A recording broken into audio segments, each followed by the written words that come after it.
Hello family and friends, this is Rob the Sapper Gardener representing Essayons Family Garden, and today I've got to do a favor for a friend of ours, LF73. I was on his live stream a few days ago and he said, Sapper, please help me out. I'm about to jack somebody if I don't get me some good jalapeno poppers.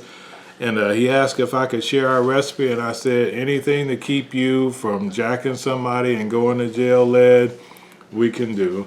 So we've got our ingredients out here. I'm going to show you guys real quick. Hopefully this will be a short video. Simple way to make poppers.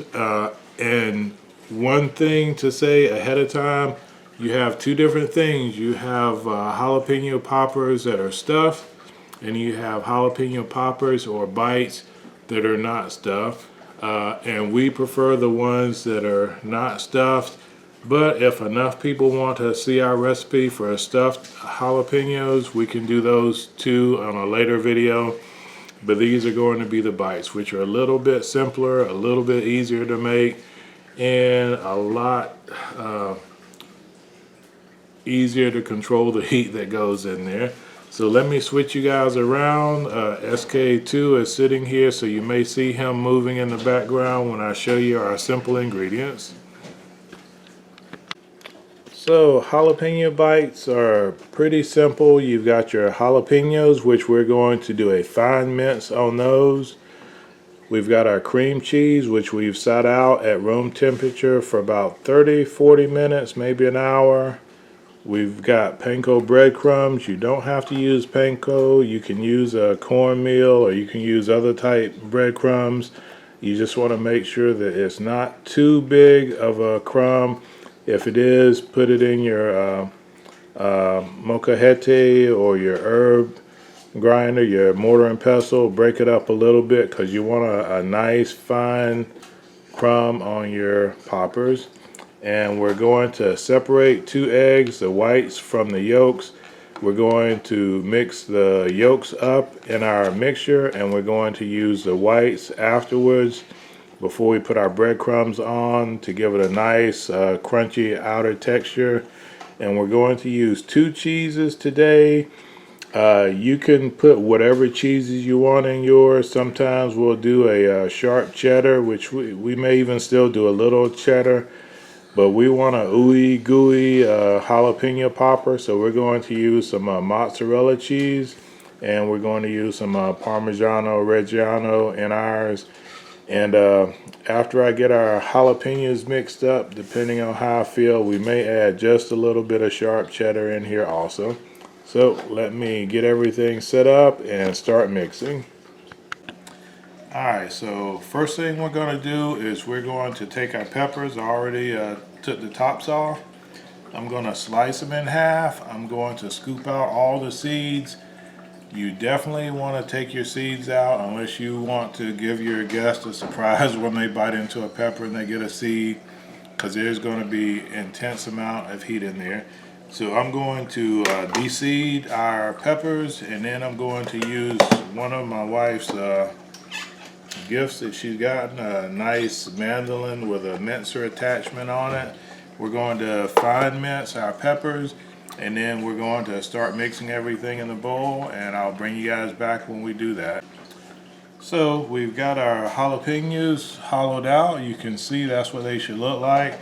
A little bit of the spine may give it a little bit of extra heat, but you definitely, unless you got Uncle Ray coming over who you don't like, and you want to teach them a lesson about drinking your last beer, don't leave the seeds in there, because if you don't know you're getting one, it can take a very tasty experience and make it an unpleasant experience.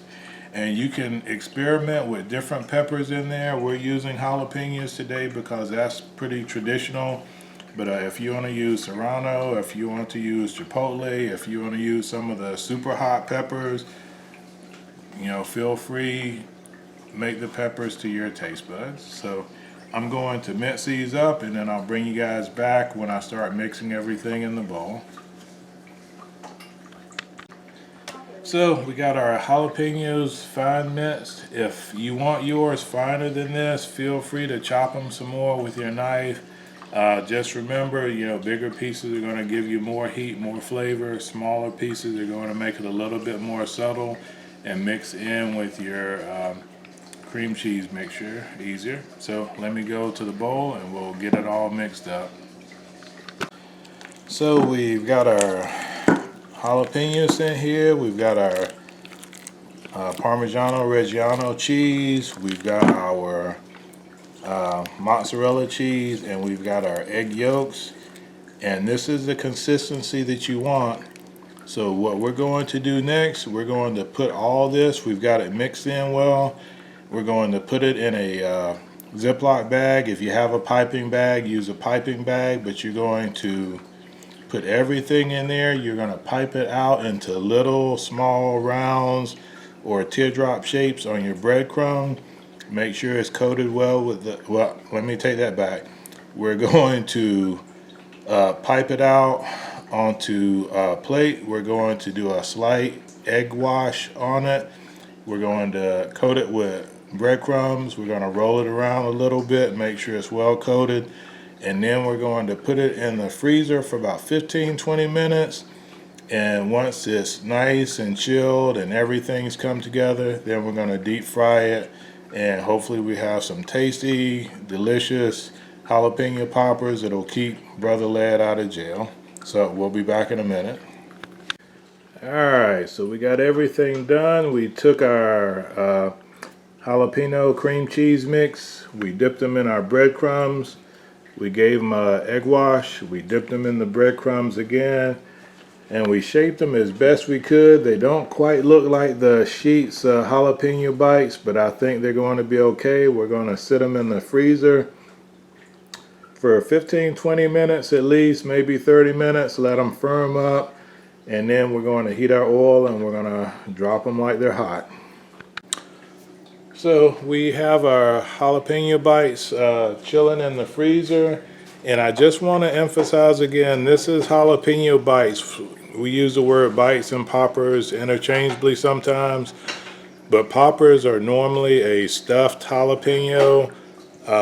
You can use this exact same recipe, but instead of mincing your jalapenos up, just do your cream cheese mix, clear out your jalapenos, take that mix, stuff it inside, give your jalapenos an egg wash, then do the breading on them.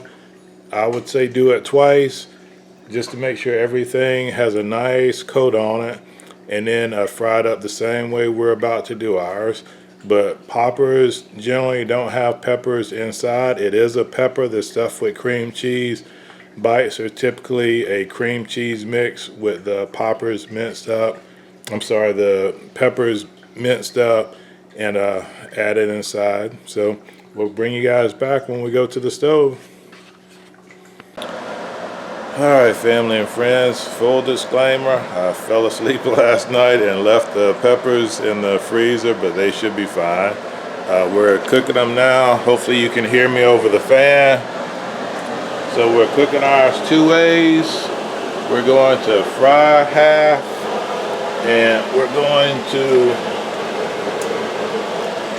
bake half in the oven.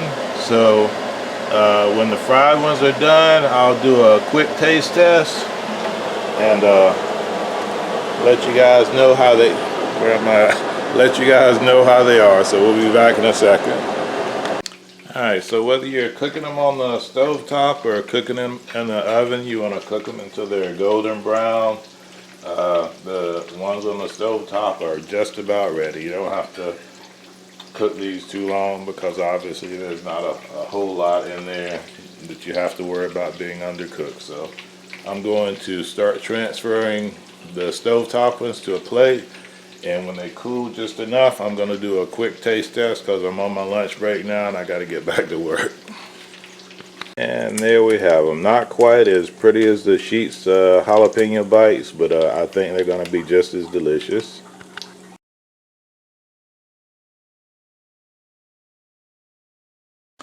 Alright, so ours are not as pretty as the ones from Sheetz.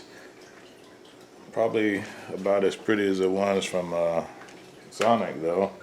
So we've got some homemade ranch dressing to kind of stay on the safe side. And Mr. Photobomb. And I'm going and I'm gonna actually get the most well done one to start off, which almost has the most of that Sheetz teardrop shape. So I'm going in. I should have got a plate.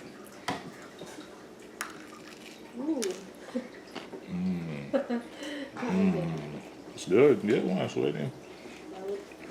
Keep burning away from jail. I think this will keep you out of jail, lad.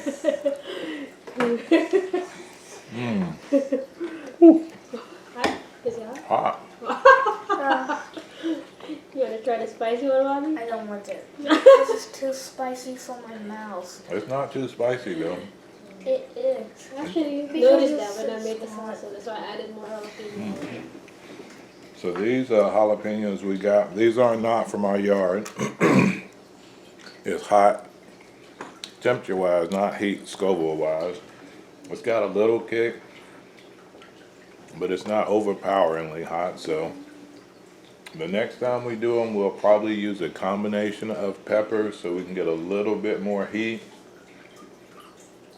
But these are kind of a mild jalapeno, but they're good. So I'm gonna dig in. This is gonna be my lunch. I'm actually gonna take most of them downstairs to eat at my desk because oh no, I got 14 minutes left. So I got a few more minutes to sit with the family. And then I'm going to run downstairs, and when the baked ones are done, Mrs. SG will bring me a couple, maybe just one or two to taste test. And we'll know the difference in how we want to do ours. Only thing, because these are not factory made and formed, the shapes are a little irregular, and some of them stay together well, which is probably my technique for rolling the things more so than anything else. Some held their shape, some broke apart a little bit, but we don't mind. So Lead Farmer 73, Lady Lead, hopefully you guys will give this a try. Maybe put your own twist on it. Don't jack anybody lead, because you can definitely make these at home if I can make them at home. So I'm gonna sign out, chow down, and get back to work so I can keep me a job. Essayons Family Garden, I'm Rob, the Sapper Gardener. God bless our great country, America. You, wherever you reside around the world, your garden, your harvest, your kitchen, your meals, and especially your family to have health, success, and prosperity as we do. Take care. Sapper out, and SK2 out. take care, everyone.